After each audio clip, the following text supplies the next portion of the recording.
Hey yo, Mega Bros, and welcome to another Impressions video. My Tekken one actually got blocked because I used a WWE clip. No matter, today we are taking a look at Mega Man X DEMAKE. Last week, fan game creator Allison DePaz, am I pronouncing that right? Released a new demo build for his Mega Man X8 DEMAKE. And if you don't know what that is, well, it's Mega Man X8 completely remade in the old 16-bit Super Nintendo style. I'll link it in the description so you can check it out as well. The demo gives us not one, not two, but all 8 Maverick stages. And I haven't actually played the previous demo build, so I figured what better time to jump in and get some impressions on how this game is shaping up. After playing it, I gotta say, hot damn, was I impressed. There's things that can definitely use some tweaking, but overall it's shaping up to be a fine game that any Mega Man X fan is not gonna wanna miss. So let's go through it all, the good and the things that could be improved.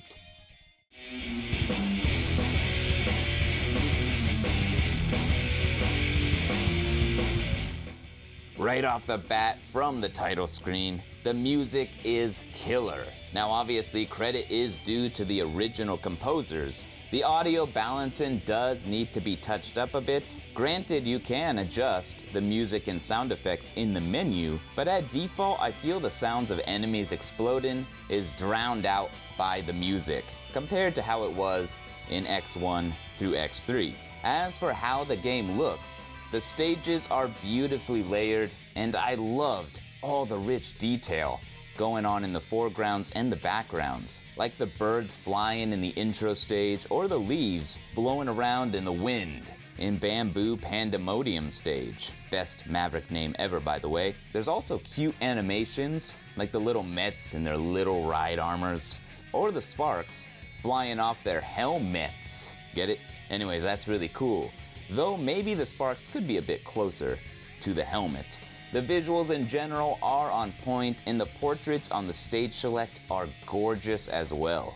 So how about the gameplay? Well, it plays like the first 3X games, but there are some key differences, especially when we compare it to the original Mega Man X8. Not everything is a one-to-one recreation, since the original did have some 3D elements. Some stages, in fact, are practically new, like Avalanche Yeti stage, which is now home to one of the coolest, pun intended, ride chaser sections. And it doesn't just give the section in Overdrive Ostriches stage a run for its money, it's actually better.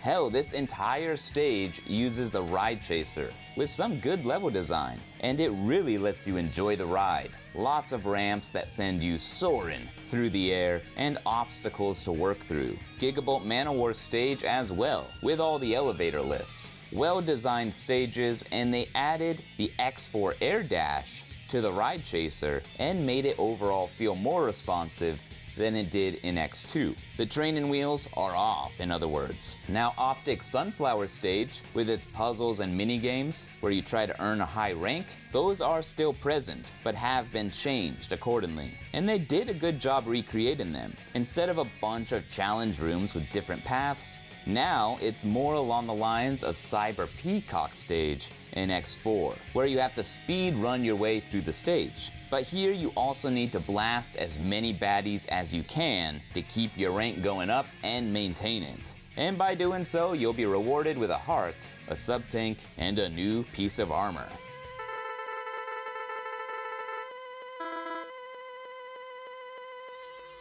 The boss attack patterns are good, and some of them are rather tricky, some trickier than the original. I like what they came up with here, though some attacks can feel a bit cheap, like Bamboo Pandemonium's when he dashes across the screen without launching his bamboo pillars. There's no way to avoid it without the Icarus foot parts, turning the fight into a battle of attrition. Each boss will enter a second phase after being damaged enough, and holy guacamole, some bosses dish out what's basically an instant kill attack. Now my memory of the original X8 is a bit fuzzy. It's been a minute since I replayed it, but I don't remember their attacks. being so devastating. Maybe I just wasn't upgraded enough, but anywho, that's not necessarily a complaint. I do like a good challenge, and it does make the bosses that much more satisfying to defeat. I'd rather have them be challenging than have them be boring cakewalks. There are a couple of cheap moments in the stages though, in regards to enemy placement. Luckily, these are few and far between. But for example, this enemy here in Gigabolt stage, on this vertical climb right in front of the door, if you don't have the Buster upgrade here, or something to deal with his vertical ass, then you're gonna get hit. Speaking of guaranteed hits, my god, running from the giant robot in Earth Rock Trilobite stage is a whole lot of trial and error. This part I actually do think could use some adjustments. It just feels a tad too cheap. Maybe just slow him down a little bit. Now about those upgrades. You have both the Hermes and the Icarus armors present in the game, so that's 1 armor for each stage, 8 in total. Now no ultimate armor, but I'm okay with that. I never liked how they made the X8 armor purple and just called it the ultimate armor anyway. If it did have the ultimate armor, it should look like the ultimate armor. It wasn't clear though how you can change the armor in the game to swap between Hermes and Icarus. It took me a while to figure out. To do so, you click on the X logo at stage select. I think this would be a good reason to add one of the navigators into the game. You don't necessarily need to have all the navigator features that the original had, but maybe just add some dialogue to the beginning of the stages and wherever else is necessary to convey some crucial information. On the note of absent characters, yes, Axel and Zero are also absent from the game. I don't mind that. I like that this is a pure Mega Man X1 through 3 kind of experience.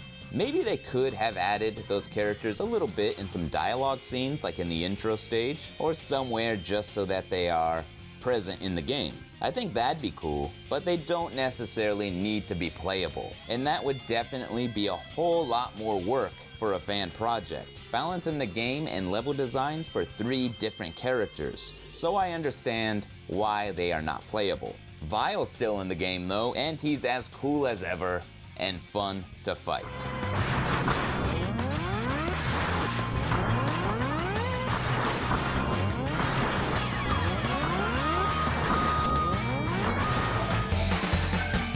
Some other features here, I like how you can turn off the double tap dash in the options. I've always hated double tapping for dash, and only ever did so on accident. I prefer to roll my thumb across them buttons. So that's a welcomed feature that all X games should have, quite frankly. There's also a cute little addition in the demo. If you try to play the Jacob Ladder stages after the 8 Mavericks, you are met with your own demise in a boss room with all 8 frickin' Mavericks at once. Basically an X must die mode. A cute touch for the demo.